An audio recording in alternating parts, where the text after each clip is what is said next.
பரவாயில்ல மிஸ் நீலகண்டன், நான் யாருன்னு கேட்கக்கூடாது, உங்களை எனக்கு எப்படி தெரியும்னு கேட்கக்கூடாது. ஆனா நான் கேட்கிற கேள்விக்கு நீங்க பதில் சொல்லுங்க. ஏன் நீங்க இப்படி ஒரு கோழையாவே இருக்கீங்க? சார், நினைச்ச அப்பா அம்மாவுக்கு நான் பிறக்கல, கிடைச்ச அப்பா அம்மாவுக்கு தான் பிறந்தேன்.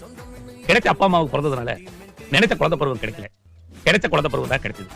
கிடைச்ச குழந்தை பருவம் கிடைச்சதுனால நினைச்ச பள்ளிக்கூடத்துல படிக்கல, கிடைச்ச பள்ளிக்கூடத்துல தான் படிச்சேன்.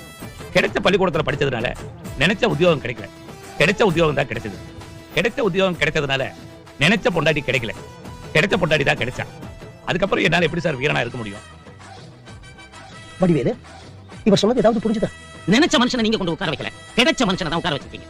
கிடைச்ச மனுஷனை உட்கார வச்சதுனால நீங்க நினைச்சபடி அவரால பேச முடியாது, அவருக்கு கிடைச்சபடி தான் பேசுவாரு. நீங்க பொறுத்து தான் ஆகணும். ஆமா, கரெக்ட் மிஸ் நீலகண்டன். ராஜா ராஜா நான் ராக்கெட் ராஜா, நீ ராஜா ராஜா பிக் பாக்கெட் ராஜா. நான் ரொம்ப ரொம்ப ரொம்ப நல்ல புள்ள இல்ல, ரொம்ப நல்ல புள்ளைக்கெல்லாம் நான் சின்ன புள்ள இல்ல.